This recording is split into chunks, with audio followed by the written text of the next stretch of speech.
everyone. I want to do a quick review about this 2016 Ford Fusion SE. This car comes standard with a 2.5 liter 4-cylinder engine. Just want to take a little bit of a look around the car and talk about the features that the car has and the overall driving experience.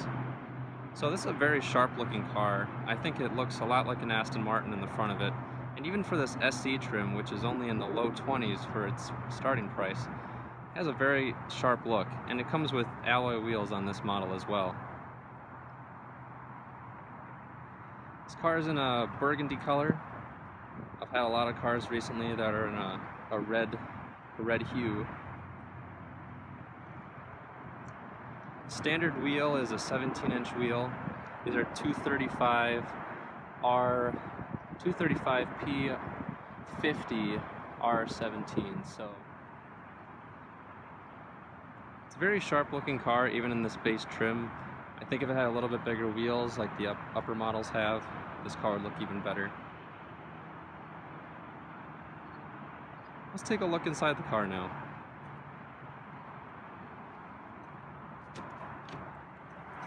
So ingress and egress of the vehicle is very easy. It's easy to get in and out. The door is huge. It opens up almost 90 degrees, so that's really nice. And just to shut it, you just have to barely pull on it and close with a very solid thunk. Let's start this vehicle up. So this is the standard key. This is the switchblade standard start. You can get a push button start-stop system, but you can just grab the handle on the outside of the vehicle to unlock it. But starts up very quietly. This is the standard 2.5 liter 4-cylinder engine. You have standard automatic up and down for all your power window controls. You have power mirrors and power locks standard. Soft touch materials up here on the upper trim of the door.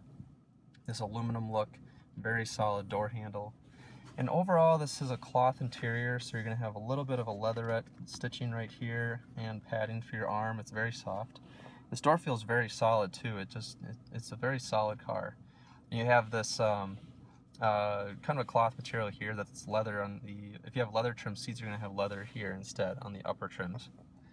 Headlight controls are right here on the left. And you get a lot of different display options on your gauge cluster here. So it shows your average fuel economy, trip computer. You can change your settings like your language settings, your units from kilometers an hour, all different sorts of things. And you can have multiple trip computers on this at the same time. And also, and you can see that this car has a sport mode for the transmission. So that will sharpen the throttle response a little bit and make the shifts just a little bit quicker. I've noticed not a huge difference in the driving experience with sport mode. It just makes the engine revs a little bit higher more often. As far as the driving experience goes, the steering is very good in this car. It has it feels like a hydraulic power steering system. It has very good feedback and very quick response, even with these 17-inch wheels that are standard on this car. So I really like the steering, and I wish I had a leather wrap steering wheel because it could feel a little bit more premium. But if you get an upper trim model with leather seats, you're going to get that as standard. The brake pedal feel is excellent. It feels very firm, very confidence-inspiring, and the grip in this car is actually pretty darn good for a standard car. I've never been able to really spin the tires unless I did a full throttle launch from doing a 0 to 60 time. So grip is pretty good on this car with these Michelin Energy Saver tires. So they're low rolling resistance and they also have really good grip. This is the standard radio, so you can get a My Ford Touch on the older models, the 2015s, but in mid-2016 they're going to update all of these with Sync 3, and that's an excellent system that I'd recommend over even this base radio because this is a little bit challenging to use. Some of the on-screen prompts aren't very intuitive, and these controls are not the most logical at first, but you'll get used to it. And it comes with a CD player as standard, and you get USB port standard and a 12-volt power outlet right in front of the shifter here as standard. Glove box is very big. It's overall a very quiet car too. I noticed that driving down the road it feels even quieter than the VW Passat that I rented. It just feels like a step above everything else in the class. The front seat comfort on this is a little bit odd at first. I think it's very comfortable over time, but they're very firm on these cloth seats, and I bet the leather seats are just as firm. But I would recommend the leather seats because they have a they just feel a little bit better, and when I rented a Ford Edge, they felt a lot better in those too. This has a lot of lumbar support, even on the lowest setting for the lumbar, which is a power lumbar position on this vehicle, or setting as standard, so you can have power lumbar, but it just seems to have a lot of lumbar without even adjusting it. So if you like that, these would be great seats for you. They're a little bit confining, so if you have a bigger frame, these may not be the most comfortable. So let's take a look in the back seat.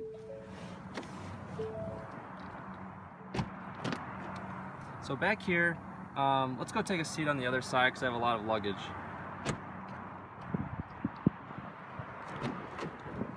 So this front passenger seat is back almost all the way, and I still have about an inch of leg room between my knee and the seat back.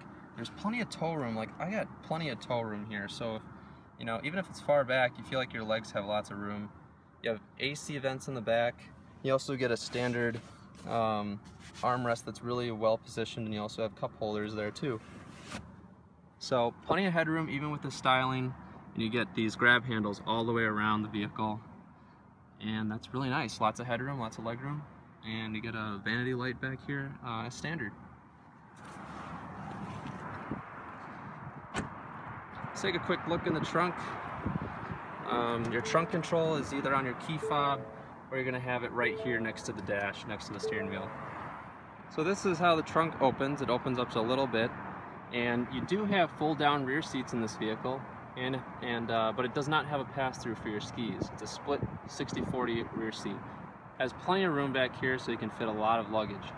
And I believe you have a standard temporary spare tire back there too, which is really nice.